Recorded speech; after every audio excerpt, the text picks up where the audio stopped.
આકાશવાણી અમદાવાદ વડોદરા પ્રાદેશિક સમાચાર જયેશ પટેલ વાંચે છે. સૌપ્રથમ મુખ્ય સમાચાર.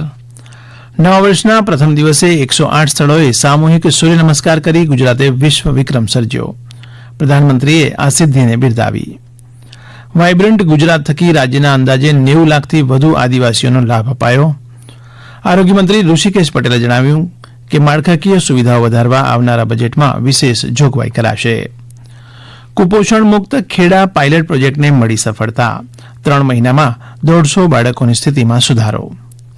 દ્વારકા જિલ્લાના રાણ ગામે બોરવેલમાં 30 ફૂટ ઊંડે બાળકી ફસાઈ. બચાવ કામગીરી હાલ શરૂ. અને ગત વર્ષમાં 50 લાખ વિક્રમી સંખ્યામાં પ્રવાસીઓ સ્ટેચ્યુ ઓફ યુનિટીની મુલાકાતે આવ્યા.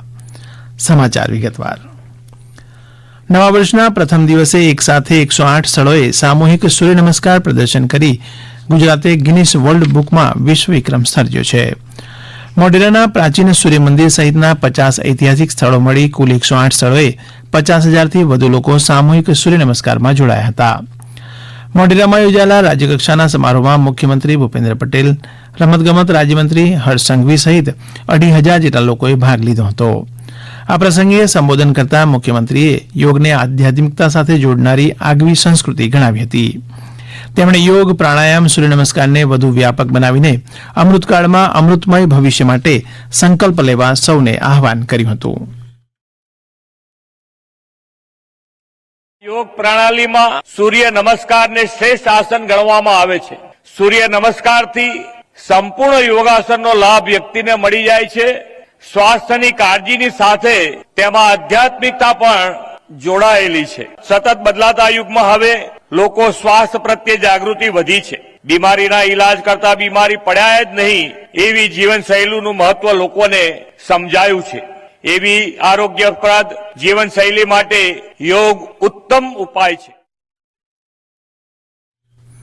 આ કાર્યક્રમમાં ગુજરાત રાજ્ય યોગ બોર્ડ અને રમતગમત વિભાગ દ્વારા યોજાયેલી રાજ્યવ્યાપી સૂર્ય નમસ્કાર સ્પર્ધાઓના રાજ્યકક્ષાના વિજેતાઓને અનુક્રમે 2.5 લાખ, 2.5 લાખ અને 1 લાખનું ઇનામ આપી પ્રોત્સાહિત કરવામાં આવ્યા હતા.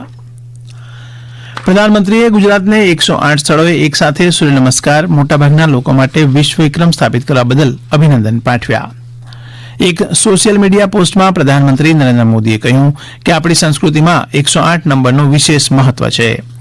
તેમણે કહ્યું કે સૂર્ય નમસ્કારના આયોજન માટેના સ્થળોમાં પ્રતિષ્ઠિત મોઢેરા સૂર્ય મંદિરનો સમાવેશ થાય છે, જ્યાં ઘણા લોકોએ આ કાર્યક્રમમાં ભાગ લીધો, જે ખરેખર યોગ અને સાંસ્કૃતિક વારસા પ્રત્યે લોકોની પ્રતિબદ્ધતાનું પ્રતિબિંબ છે.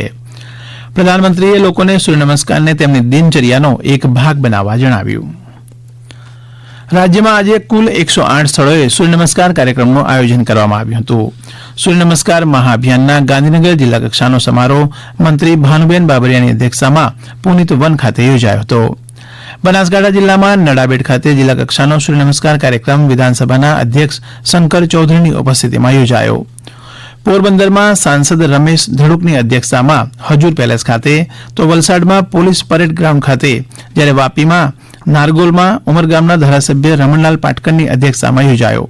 બોટાદ જિલ્લામાં સાળંગપુર કષ્ટભંજન દેવના સાનિધ્યમાં, જ્યારે પંચમહાલ જિલ્લામાં ગોધરા પોલીસ પરેડ ગ્રાઉન્ડ ખાતે જિલ્લા કક્ષાના સૂર્ય નમસ્કાર યોજાયા હતા.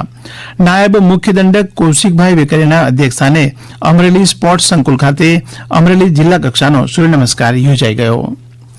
છોટાઉદેપુર જિલ્લાના ક્વાંટ તાલુકાના એકલવ્ય મોડેલ રેસીડેન્સી સ્કૂલ ખાતે જિલ્લા કક્ષાનો સૂર્ય નમસ્કાર યોજાઈ ગયો. કચ્છ જિલ્લામાં સફેદ રણ, ધોરડો, માંડવી બીચ, સ્મૃતિવન સહિત 10 સ્થળોએ સૂર્ય નમસ્કારનું આયોજન કરાયું હતું. વાયબ્રન્ટ ગુજરાતના માધ્યમથી રાજ્યના 14 જિલ્લાઓના અંદાજે 90 લાખથી વધુ આદિવાસીઓનો સર્વાંગી વિકાસ કરાયો છે. સત્તાવાર યાદીના જણાવ્યા મુજબ જી નીટ પ્રવેશ પરીક્ષાના કોચિંગ માટેની યોજના હેઠળ 44,000થી વધુ આદિજાતિ વિદ્યાર્થીઓને તાલીમ અપાઈ છે, તો દૂધ સંજીવની યોજના અંતર્ગત અંદાજે 15 લાખથી વધુ વિદ્યાર્થીઓએ લાભ લીધો છે.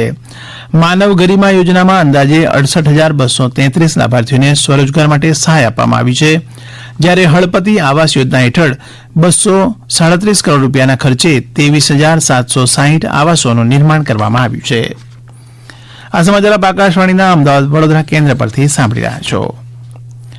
આરોગ્ય મંત્રી ઋષિકેશ પટેલે જણાવ્યું છે કે માળખાકીય સુવિધાઓનો વ્યાપ વધારવા માટે આવનારા બજેટમાં ગત વર્ષના બજેટ કરતાં વિશેષ જોગવાઈ કરવામાં આવશે. અમદાવાદ જિલ્લાના વિરમગામ ખાતે રેલવે ઓવરબ્રિજનું લોકાર્પણ કર્યા બાદ તેમણે આ મુજબ જણાવ્યું હતું. શ્રી પટેલે આગામી વર્ષોમાં વિરમગામના કાયાકલ્પ માટે સરકાર કટિબદ્ધ હોવાનું જણાવ્યું. તેમણે કહ્યું કે 40 કરોડ રૂપિયાના ખર્ચે બનેલા આ 935 મીટરના ફ્લાયઓવરથી ઉત્તર ગુજરાત અને સૌરાષ્ટ્રની કનેક્ટિવિટીને વેગ મળશે. આ પ્રસંગે શ્રી પટેલના હસ્તે વિરમગામના કલ્યાણપુરા, સચાણા, ઓઘણ, કાયલાના માર્ગને રીસરફેસિંગ કામગીરીનું ખાતમુહૂર્ત પણ કરવામાં આવ્યું હતું. કુપોષણ મુક્ત ખેડા પાયલટ પ્રોજેક્ટ હેઠળ ખેડા જિલ્લામાં 3 તાલુકાઓના 150 બાળકોની કુપોષણની સ્થિતિમાં 3 મહિનામાં સુધારો નોંધાયો છે.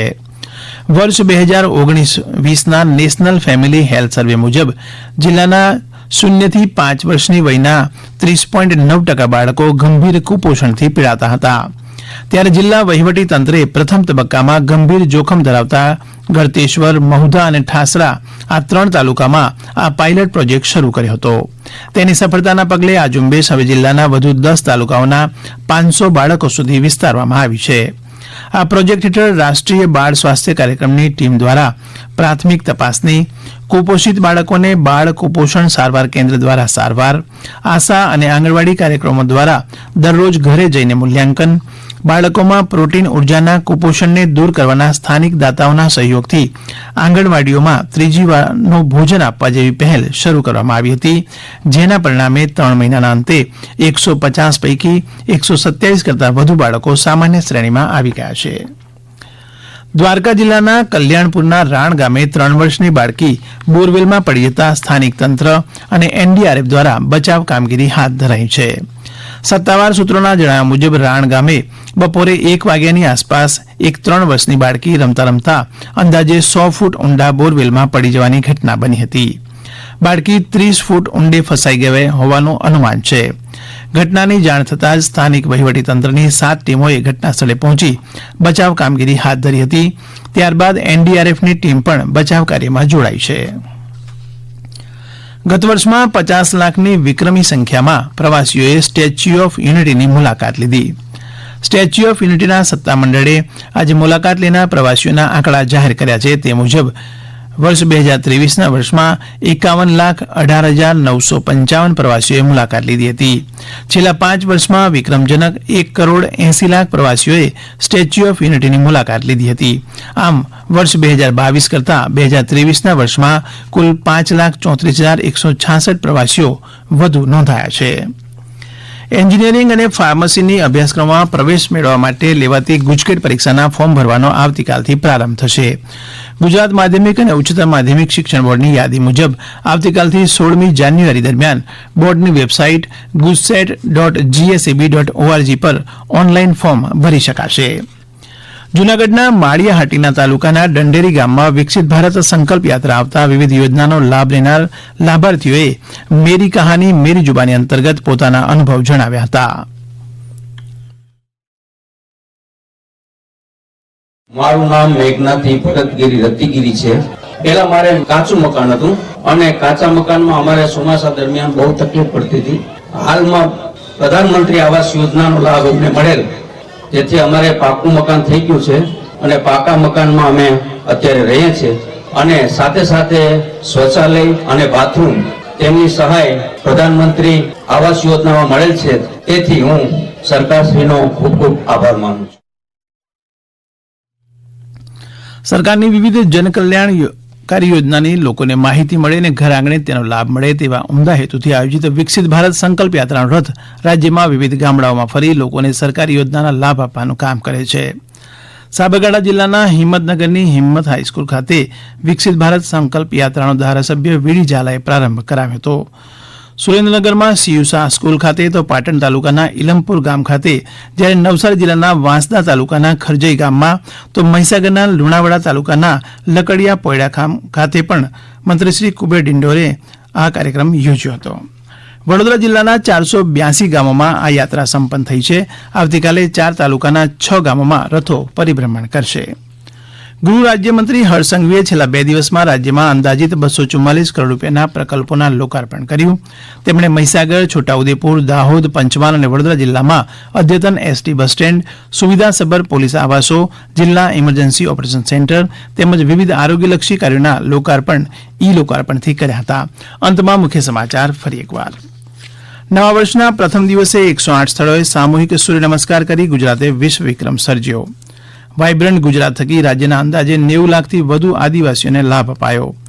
આરોગ્યમંત્રી ઋષિકેશ પટેલે જણાવ્યું કે માળખાકીય સુવિધાઓ વધારવા આવનારા બજેટમાં વિશેષ જોગવાઈ કરાશે. આકાશવાણીના અમદાવાદ વડોદરા કેન્દ્ર પરથી પ્રાદેશિક સમાચાર પૂરા થયા.